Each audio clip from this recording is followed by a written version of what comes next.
Hello, good morning students. आप सभी का जूलॉजी की ऑनलाइन क्लासेस में हार्दिक स्वागत है। बढ़ते हैं अपन अपने टॉपिक की तरफ। लास्ट क्लास में अपन ने अणुओं की प्रतिजनिकता या एंटीजेनेसिटी ऑफ मॉलिक्यूल्स के बारे में बात की थी। इसको एक बार फिर से रिपीट कर देता हूं मैं, ध्यान से सुनना। एंटीजेनेसिटी की सूक्ष्मतम इकाई क्या बताई थी मैंने? Antigenic determinant.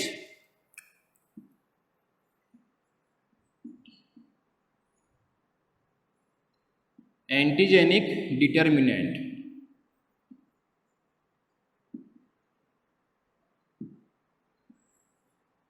डिटर्मिनेंट को अपन हिंदी में क्या बोलेंगे? निर्धारक।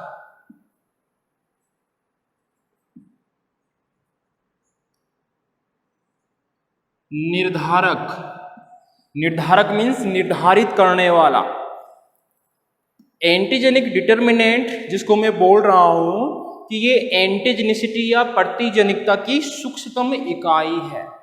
कौन सी इकाई है? सूक्ष्मतम इकाई है, स्मॉलेस्ट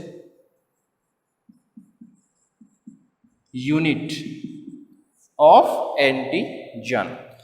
अब ध्यान से सुनना, अपन ने कहा कि एंटीजेनिसिटी की सूक्ष्मतम इकाई क्या है? एंटीजेनिक डिटर्मिनेंट या एंटीजेनिक निर्धारक।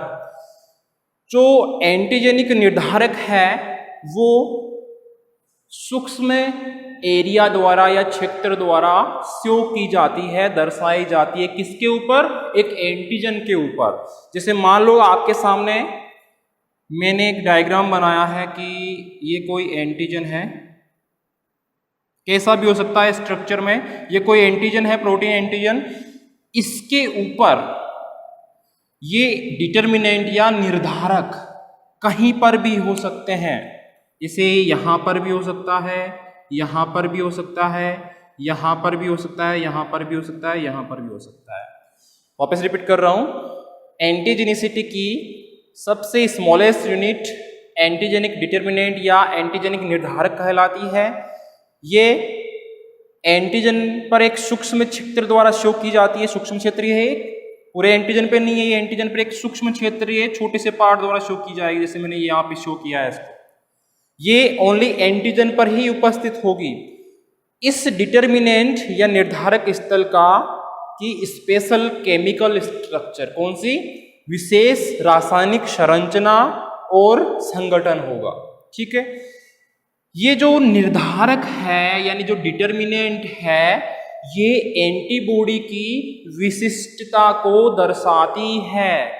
जैसे मान लो कि इस एंटीजन ने किसी होस्ट की बॉडी में एंटर किया या संक्रमण किया, तो उस होस्ट की बॉडी उस एंटीजन के खिलाफ कौन सी एंटीबॉडीज बनाएगी, कौन सी स्पेशल एंटीबॉडीज बनाएगी, वो डिपेंड किस पे करता है? इस निर्धारक पे, डिटर्मिनेंट एरिया पे, डिटर्मिनेंट पे, जो कहलाता है एंटीजेनिक डिटर्मिनेंट। तो मैं कह रहा हूं कि जो एंटीजेनिक डिटर्मिनेंट है, ये एंटीजन पर उपस्थित स्मॉल पार्ट्स होते हैं, ये एंटीबॉडीज की विशिष्टता का निर्धारण करते हैं। ये डिटर्मिनेंट एरिया या क्षेत्र एक एंटीजन पर एक से ज्यादा हो सकते हैं। जरूरी नहीं है कि एक ही हो, एक से ज्यादा भी हो सकते हैं। इन्हें अपन बोल सकते हैं संलग्न स्थल। संलग्न स्थल यानी अटैचमेंट साइट, संलग्न स्थल। ये जो एंटीजेनिक डिटर्मिनेंट, जो एक एंटीजेनिसिटी की सूक्ष्मतम इकाई है, मैंने आपको क्लियरली समझाया है।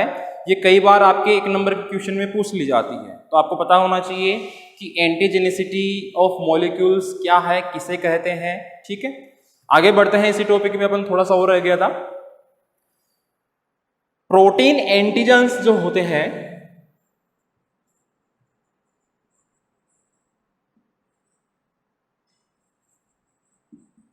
प्रोटीन एंटीजन्स जो होते हैं, उनमें पेंटा या हेक्सा,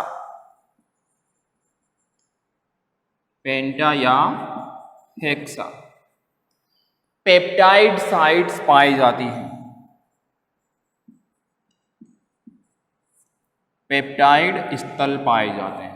यानी कि मैं कह रहा हूं जो प्रोटीन एंटीजेंस होते हैं, अब एंटीजेंस की पहले अपन ने बात कर ली थी कि एंटीजेंस जो होते हैं वो प्रोटीन भी हो सकते हैं, या तो आउटर प्रोटीन हो सकते हैं या खुद की बॉडी के भी हो सकते हैं। अपन ने बात करी थी ना एंटीजेंस के टाइप्स की, तो उसमें ऑटो एंटीजेंस थे। ऑटो एंटीजेंस में अपन ने शो किया था कि बॉडी के कुछ केमिकल्स एंटीजन का काम कर सकते हैं।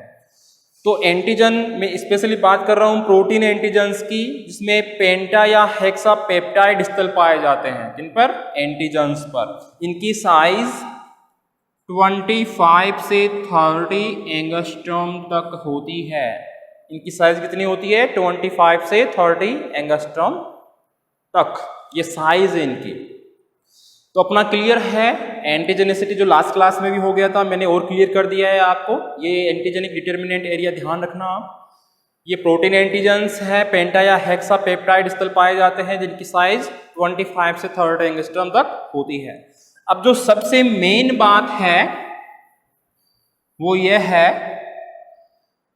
कि एंटीबॉडी और एंटीजन इन दोनों की आपस में क्रिया होती है, तभी तो एंटीबॉडी एंटीजन को मारेगी।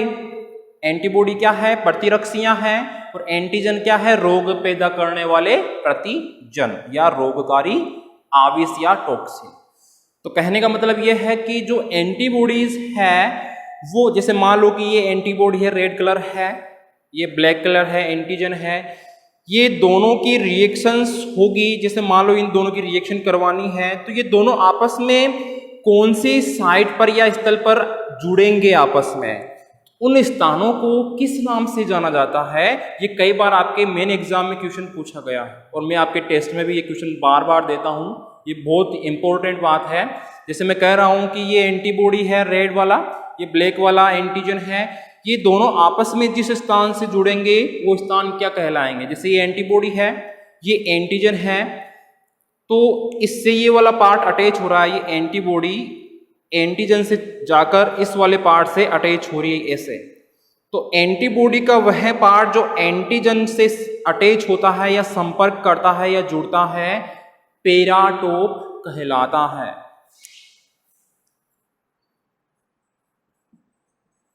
क्या कहलाता है? पेराटोप। पेराटोप कहलाता है। वापस रिपीट कर रहा हूं, एंटीबॉडी का वह भाग जो एंटीजन से संपर्क करता है या जुड़ता है, पेराटोप कहलाता है। लेकिन एंटीजन का वह भाग जो पेराटोप, ये पेराटोप किसके पास है? एंटीबॉडी के पास। वापस रिपीट कर रहा हूं, लेकिन एंटीजन का वह भाग जो पेराटोप से संपर्क करता है क्या कहलाएगा? एपीटोप। क्या कहलाएगा? एपीटोप। तो ये दो चीज आप ध्यान रखना। पेराटोप जो संलग्न स्थल है वो किसके पास होंगे? एंटीबॉडी के पास। तो लिख रहा हूं मैं। कई बार क्या होता है, स्टूडेंट्स मेन एग्जाम में कंफ्यूज हो जाते हैं, उल्टा सीधा लिख देते हैं। ये पेराटोप वाला एंटीजन के पास लिख देते हैं और एपीटोप वाला एंटीबॉडी के पास लिखते हैं। तो यहाँ पे आप क्लियरली समझ लेना, एंटीबॉडी के पास कौन से स्थल हैं जो एंटीजन से संपर्क करेंगे, जुड़ेंगे? पेराटोप, ये एंटीबॉडी के पास है। और एपीटोप वाले जो पार्ट है, स्थल है, किसके पास है? एंटीजन के पास। एंटीजन के पास। तो वापस रिपीट कर देता हूं मैं, एक बार ध्यान देना। एंटीबॉडी का वह भाग जो एंटीजन से संपर्क करता है या जुड़ता है, पेराटोप कहलाता है। ऐसे ही एंटीजन का वह भाग जो पेराटोप से संपर्क करता है, एपीटोप कहलाता है। क्लियर है? तो ये था अपना एंटीजन का टॉपिक जो आज अपना क्लियर है। इसमें आपको ध्यान रखना है मेन एक तो एंटीजन किसे कहते हैं, एक एंटीजन्स के टाइप्स, उसमें भी हेप्टेंस वाला पार्ट, हेप्टेंस से काफी क्वेश्चन बनते हैं। इसके अलावा एंटीजेनिसिटी, इसके अलावा ये एपीटोप और पेराटोप वाला पार्ट, तो ये एंटीजन में मोस्टली पूछे जाते हैं। ठीक है, आगे जो अपना टॉपिक है अपन ने एंटीजन्स के बारे में डिटेल क्लियरली बात कर ली है। नेक्स्ट जो टॉपिक होगा अपना वो एंटीबॉडी होगा, क्योंकि एंटीजन की स्टडी कर ली है अपन ने, तो नेक्स्ट टॉपिक होगा अपना एंटीबॉडी। एंटीबॉडीज हिंदी में अपन इसको बोलेंगे प्रतिरक्षियां।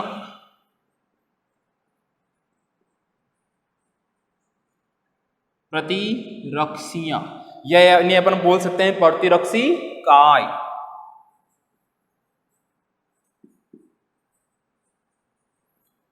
प्रतिरक्षी काय, बात एक ही है। एंटीबॉडीज बोलो, प्रतिरक्षियां बोलो या प्रतिरक्षी काय बोलो, बात एक ही है।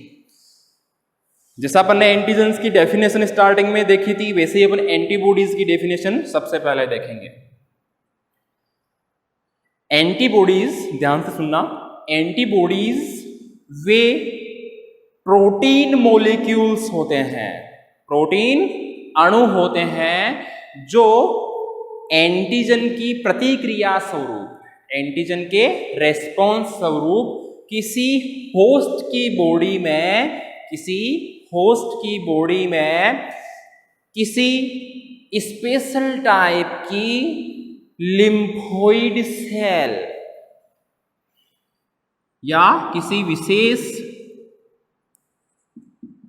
विशेष प्रकार की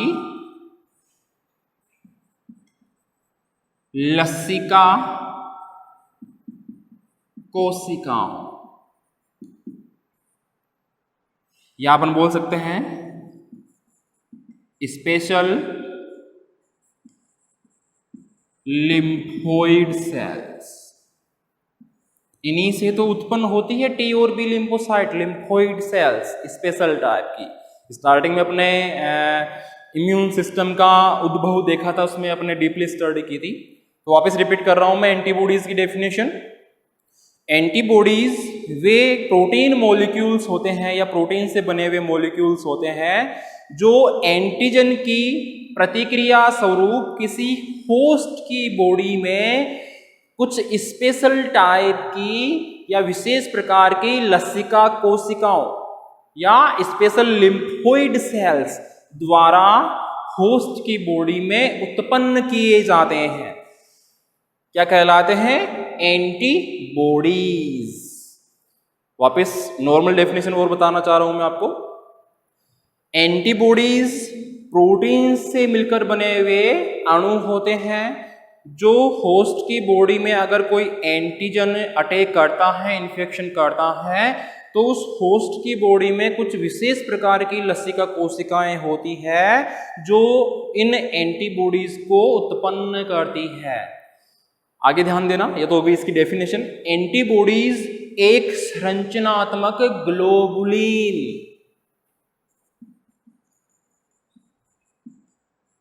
स्ट्रक्चरल ग्लोबुलिन। मैंने कहा कि एंटीबॉडीज, यह एंटीबॉडीज संरचनात्मक या स्ट्रक्चरल ग्लोबुलिन से संबंधित होती है। यानी कि ग्लोबुलिन क्या है? एक प्रोटीन। तो मेरा कहना है कि ये जो एंटीबॉडीज है ये एक संरचनात्मक ग्लोबुलिन प्रोटीन से मिलकर बनी हुई होती है या संबंधित होती है। क्लियर है यहां तक? आगे और डिटेल में चलते हैं इसकी। ये जो एंटीबॉडीज होती है ये पॉलीपेप्टाइड चेन से मिलकर बनी हुई होती है। ये जो ग्लोबुलिन प्रोटीन्स है इनकी चेन्स होती है बड़ी बड़ी, पॉलीपेप्टाइड चेन्स। पॉलीपेप्टाइड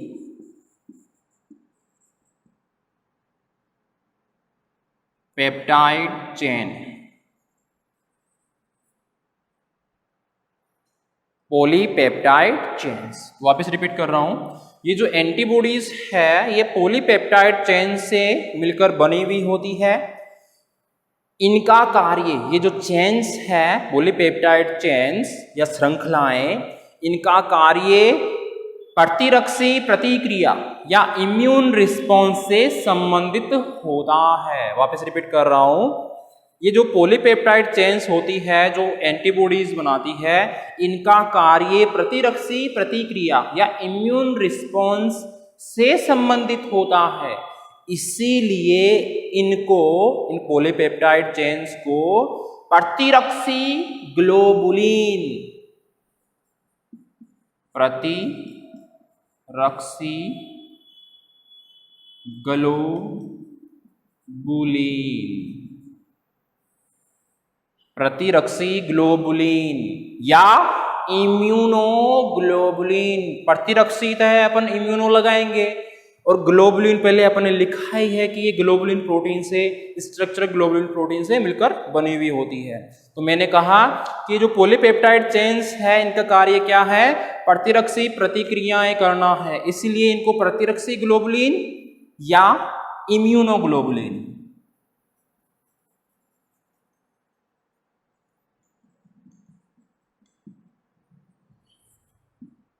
ये चीज नोट करना आप, प्रतिरक्षी ग्लोबुलिन या इम्यूनोग्लोबुलिन, शॉर्ट में आईजी।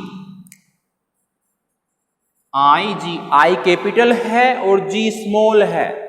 वापस रिपीट कर रहा हूं, अतः ऐसी ग्लोबुलिन्स को या ऐसी चेन्स को प्रतिरक्षी ग्लोबुलिन या इम्यूनोग्लोबुलिन कहा जाता है।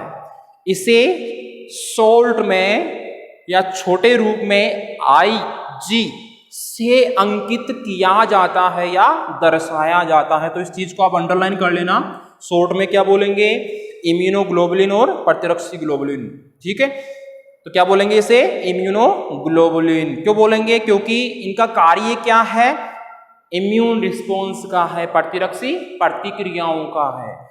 और ये बनी हुई किससे होती है, ग्लोबुलिन प्रोटीन से, जो किसकी होती है, पॉलीपेप्टाइड चेन्स होती है एक प्रकार की। इसलिए अपन क्या बोलेंगे, इम्यूनोग्लोबुलिन, शॉर्ट में आईजी। ये तो एक नॉर्मल बात हो गई कि एंटीबॉडीज कहते किसे हैं, कौन सी सेल्स इनको उत्पन्न करती है, कौन सी चेन से बनकर बनी हुई होती है, प्रोटीन जो होता है उसका नाम क्या है, और उन्हें कंबाइंड रूप से बोलते क्या है, और शॉर्ट रूप में कैसे अंकित करते हैं।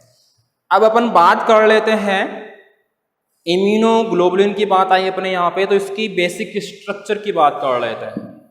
यहां तक क्लियर है सबके? तो ये कुछ जो पॉइंट्स मैं अंडरलाइन करवाता हूं, ये आप नोट्स बनाते टाइम उनको अंडरलाइन कर लिया करो, ये आपके कंपटीशन एग्जाम में भी पूछे जाते हैं कई बार।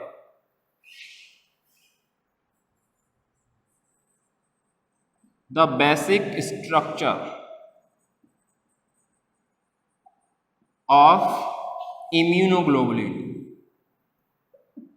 of the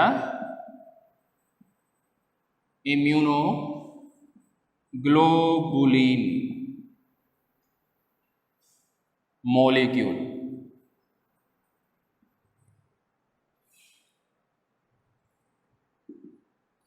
हेडिंग है अपनी एंटीबॉडीज में ही, the basic structure of the immunoglobulin molecule.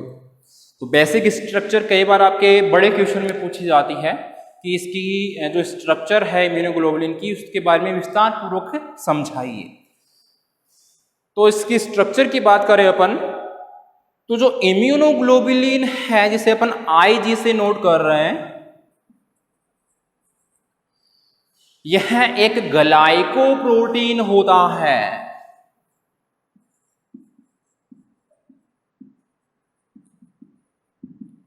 क्या होता है, ग्लाइकोप्रोटीन, एक प्रकार का प्रोटीन का टाइप है। आप केमिस्ट्री में पढ़ते हो ना प्रोटीन्स के बारे में, बॉटनी में पढ़ते हो, तो ये जो इम्यूनोग्लोबुलिन है एक प्रकार का ग्लाइकोप्रोटीन होता है। ये जो इम्यूनोग्लोबुलिन मॉलिक्यूल है, इसकी आधारभूत संरचना या स्ट्रक्चर अंग्रेजी वर्णमाला के वाई अक्षर के समान, कौन से अक्षर के समान, वाई अक्षर के समान, ऐसा ही होता है वाई, अंग्रेजी वर्णमाला के वाई अक्षर के समान होती है। तो ये चीज नोट करना, आप अंडरलाइन कर लेना, वाई अक्षर के समान होती है। किसकी संरचना, इम्यूनोग्लोबुलिन की। ये पॉलीपेप्टाइड चेन से बनी एक मोनोमर संरचना होती है। मोनोमर मीन्स एकलक, एकलक मीन्स सिंगल। मैं कह रहा हूं कि जो इम्यूनोग्लोबुलिन है ये पॉलीपेप्टाइड चेन से, या चार चेन होती है इसमें, कितनी पॉलीपेप्टाइड में 4 चेन होती है, 4 पॉलीपेप्टाइड चेन से बनी एक मोनोमर स्ट्रक्चर होती है। यानी कि इसमें 4 चेन होती है पॉलीपेप्टाइड चेन, लेकिन होता एक ही है। यानी कि ये चारों चेन मिलाकर एक मोनोमर स्ट्रक्चर बनाती है किसकी, इम्यूनोग्लोबुलिन की। ये जो चारों पॉलीपेप्टाइड चेन है जो इम्यूनोग्लोबुलिन की स्ट्रक्चर बना रही है, इनमें से, इन 4 पॉलीपेप्टाइड चेन्स में से 2 समान प्रकार की, 4 है, 4 में से 2 समान प्रकार की हेवी चेन्स,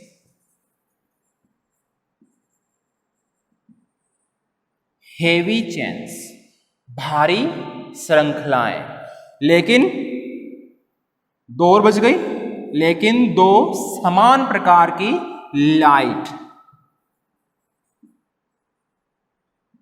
चेन्स। वापस रिपीट कर रहा हूं, ये जो इम्यूनोग्लोबुलिन है एक प्रकार का ग्लाइकोप्रोटीन है, ठीक है। इसकी आधारभूत संरचना अंग्रेजी वर्णमाला के Y अक्षर के समान होती है। क्लियर है। यह 4 पॉलीपेप्टाइड चेन से मिलकर बना एक मोनोमर या एकलक होता है। इन 4 पॉलीपेप्टाइड चेन में से 2 समान प्रकार की हेवी चेन्स या भारी श्रृंखलाएं होती है, लेकिन 2 बची हुई समान प्रकार की लाइट चेन्स या हल्की श्रृंखलाएं होती है, जो क्रमशः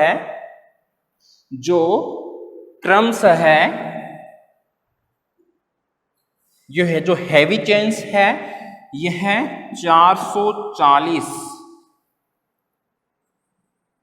एमिनो एसिड्स, कितने 440 एमिनो एसिड से मिलकर बनी हुई होती है। तो ये चीज नोट कर लेना आप, 440 एमिनो एसिड। लेकिन लाइट जो चेन्स है समान प्रकार की, ये 220 एमिनो एसिड से मिलकर बनी हुई होती है। तो इसको भी नोट कर लेना आप। वापस रिपीट कर रहा हूं, जो 2 समान प्रकार की हेवी चेन्स है वो 440 एमिनो एसिड से मिलकर बनी हुई होती है, लेकिन लाइट चेन्स जो है वो 220 एमिनो एसिड से मिलकर बनी हुई होती है। क्लियर है।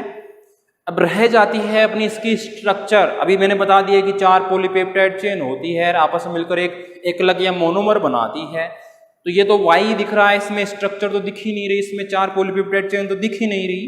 तो अपन इसकी एक क्लियर स्ट्रक्चर बनाते हैं और अपनी डिटेल में बात कर ही ली है अपन ने, ठीक है। तो ये चीज ध्यान रखना आप, कितने एमिनो एसिड से मिलकर बनी हुई होती है। अब अपन इसकी स्ट्रक्चर बनाते हैं। अब ध्यान देना कैसे दिखता है ये इम्यूनोग्लोबुलिन की आधारभूत संरचना अंग्रेजी वर्णमाला के Y के समान। तो ध्यान देना,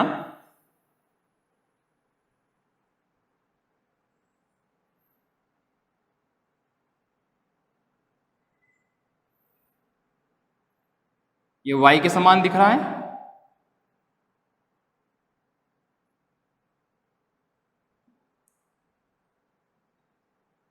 इसीलिए इसको Y अक्षर के समान माना गया है।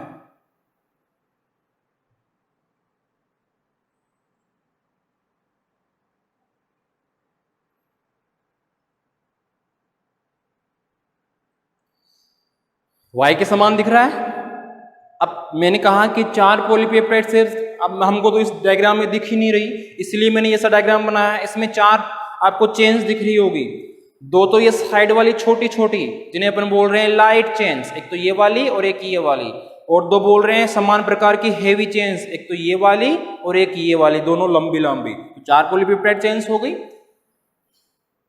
अब जो इसमें अपन को एरिया शो करना होता है स्पेशल, वो शो कर देता हूं मैं। अपन को पता है डायग्राम, क्लियर डायग्राम के बिना अपन को नंबर मिलते ही नहीं है।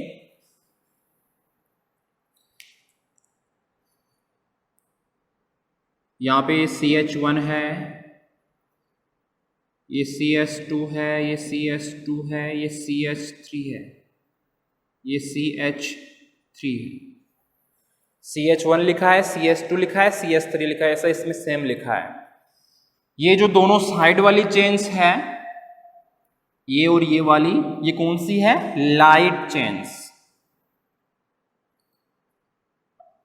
यहां पे ऊपर शो कर देता हूं मैं ताकि समझने में आसानी रहे आपको।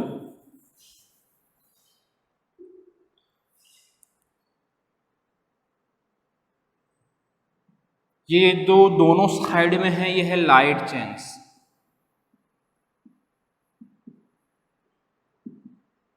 हल्की श्रृंखलाएं। लेकिन ये जो दोनों है ये वाली, एक ये और एक ये वाली बोलेंगे, ठीक है, ये वाली और ये वाली। तो यहां इसी में शो कर रहा हूं मैं, ये है हैवी। ध्यान देना, साइड वाली दोनों लाइट चेन्स है, 220 एमिनो एसिड से मिलकर बनी है, और ये जो लंबी वाली दोनों चेन्स है समान प्रकार की, ये है लाइट हैवी चेन। ये हैवी चेन्स है बीच वाली, सॉरी, ये जो आपको लंबी लंबी दिख रही है ये है हैवी चेन्स, समान प्रकार की है दोनों, और जो साइड में है दोनों ये है लाइट चेन्स। तो ये है एक इम्यूनोग्लोबुलिन की आधारभूत संरचना, और ये जो इम्यूनोग्लोबुलिन है ये कहलाएगा IgG।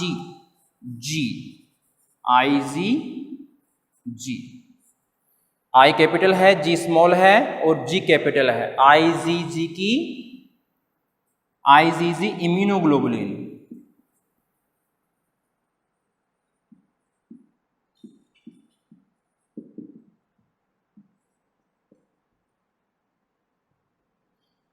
IgG इम्यूनोग्लोबुलिन की स्ट्रक्चर है ये। इसमें अपन को ध्यान यही देना है कि लाइट चेन कौन सी है, हैवी चेन्स कौन सी है।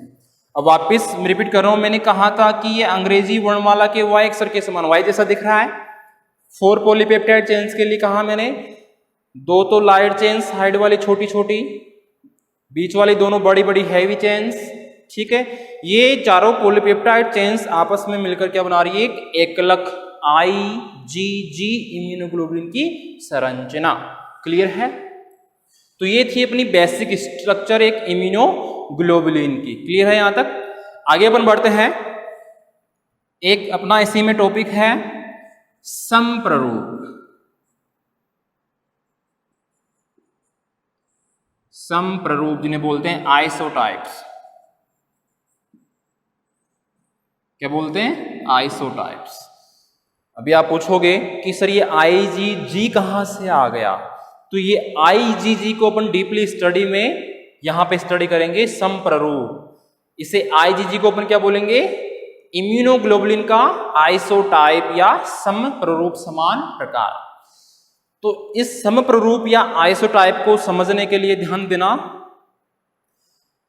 ये जो हेवी चेन्स है, ये दोनों बड़ी वाली, इनके भारी क्षेत्र, ये जो हैवी एरिया है भारी चेन्स के, इनके स्थिर क्षेत्रों के आधार पर इन इम्यूनोग्लोबुलिन्स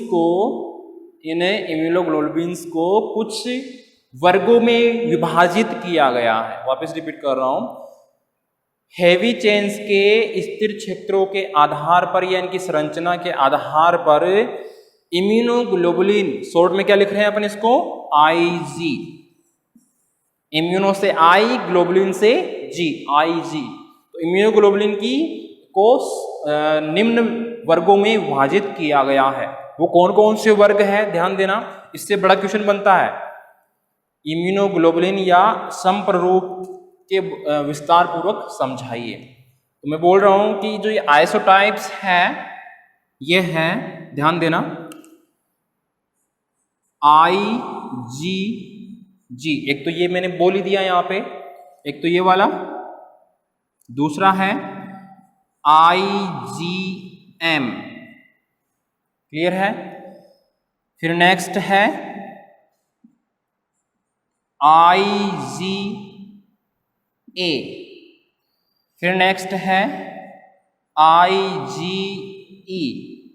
फिर नेक्स्ट है IgD।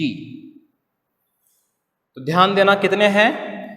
IgG 1 नंबर पे, IgM 2 नंबर पे, IgA 3 नंबर पे, IgE 4 नंबर पे और IgD 5 नंबर पे।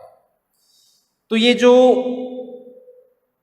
नाम देखे अपन ने IgG, IgM, IgA, IgE और IgD, ये कहलाते हैं समप्ररूप या आइसोटाइप्स। तो अपने पास आइसोटाइप्स कितने हो गए? 5 प्रकार के। तो इन पांचों के नाम आपको ध्यान रखने हैं। इनमें से एक की स्ट्रक्चर अपन ने यहाँ पे बना ली है। लेकिन कई बार आपके 1 नंबर के क्वेश्चन में ये पूछ लिया जाता है कि WHO world health organisation, full form बताया ना, WHO के अनुसार कितने प्रकार के समप्ररूप या इम्यूनोग्लोबुलिन्स बताए गए हैं? तो वहां पे आपको ध्यान देना है ओनली 3 टाइप के। कौन कौन से वो? अच्छा, WHO के अनुसार, WHO full form world health organisation के अनुसार 3 प्रकार के आइसोटाइप या इम्यूनोग्लोबुलिन बताए गए हैं। तो कौन कौन से हैं? फर्स्ट नंबर का IgM, IgG, सेकेंड नंबर का IgM और थर्ड नंबर का IgA, यानी स्टार्टिंग के 3। ये किसने बताए हैं? WHO ने बताए हैं। लेकिन इनके अलावा IgA तो आ ही गया, 3 तो आए गए, बच्चे कौन से? IgE और IgD, ये भी ब्लड सीरम में उपस्थित होते हैं। तो वापस रिपीट कर रहा हूं मैं, WHO ने 3 प्रकार के इम्यूनोग्लोबुलिन बताए हैं, IgG, IgM और IgA। लेकिन इनके अलावा ब्लड सीरम में IgE एवं IgD भी उपस्थित होते हैं। क्लियर है ये बात? ठीक है। अब अपन डीपली स्टडी करेंगे ये जो आइसोटाइप्स हैं, इनकी प्रत्येक के इंडिविजुअल स्ट्रक्चर और इनके कार्य की। ठीक है, अपन ने यहाँ पे अभी IgG यानी फर्स्ट नंबर के इम्यूनोग्लोबुलिन या आइसोटाइप की स्ट्रक्चर बनाई है। अब अपन इसकी थ्योरी और इसके वर्क या कार्य देखते हैं। यहां तक क्लियर है सबका?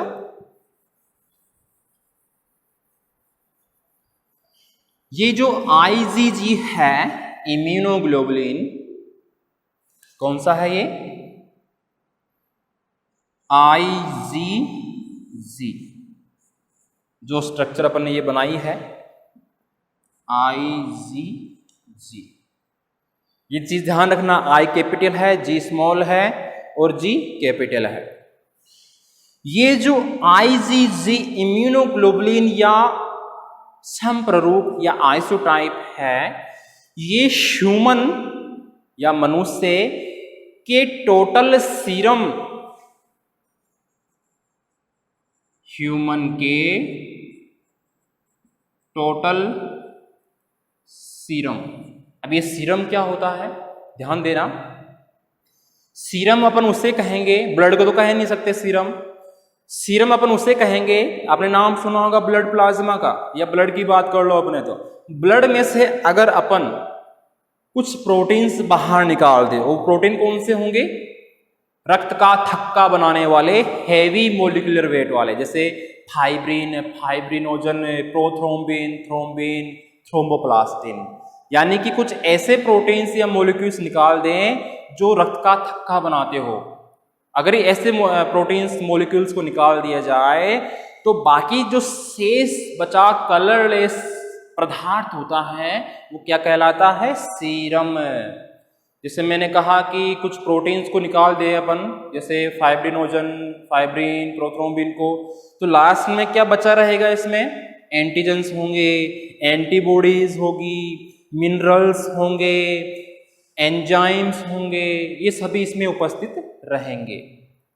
तो बेसिक सी बात है, सीरम की बात कर रहा हूं तो सीरम में मैंने कहा कि एंटीबॉडीज होगी, तो एंटीबॉडीज में ऊपर पढ़ ही रहे हैं इम्यूनोग्लोबुलिन, इसकी आधारभूत संरचना जिसमें IgG है, ये सारे के सारे आ रहे हैं। ठीक है, तो मैंने कहा कि ये जो IgG है ह्यूमन के टोटल सीरम का लगभग 75% पार्ट बनाते हैं। ये चीज ध्यान रखना, 75%, यानी जो टोटल अपना जो ब्लड सीरम है ह्यूमन बॉडी का, उसका 75% पार्ट IgG इम्यूनोग्लोबुलिन बनाता है। ये तो आगे बढ़ते हैं अपन। ये जो इम्यूनोग्लोबुलिन है, ये कोई भी इन्फेक्शन हुआ या संक्रमण हुआ उससे रिएक्शन करने में महत्वपूर्ण भूमिका निभाते हैं। ये जो इम्यूनोग्लोबुलिन है ये प्लेसेंटा यानी कि अपरा,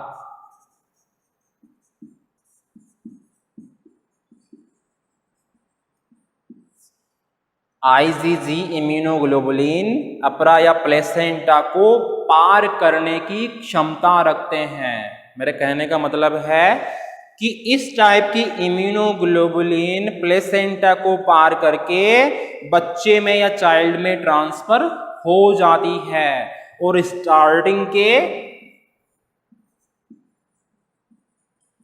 6 मंथ्स तक बच्चे की सुरक्षा करती है।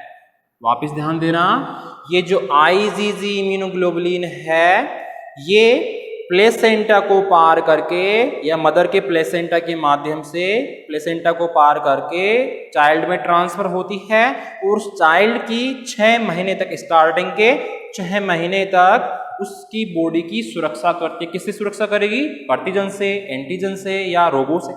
इसलिए अपन कहते हैं कि बाहर का फूड नहीं देते अपन।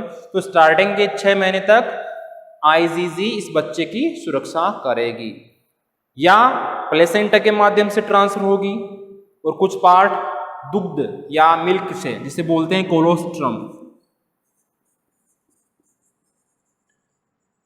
पहले भी बताया था मैंने ये चीज, तो प्लेसेंटा के माध्यम से ट्रांसफर होती है। इसके अलावा जो माता का मिल्क है, नव दुग्ध जिसे बोलते हैं कोलोस्ट्रम, उसके द्वारा भी ये ट्रांसफर होती है और स्टार्टिंग के 6 महीने तक उसकी सुरक्षा करती है।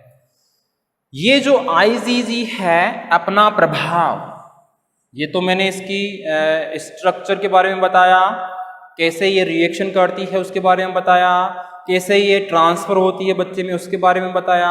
अब ये जो IgG है अपना प्रभाव फेगोसाइटोसिस,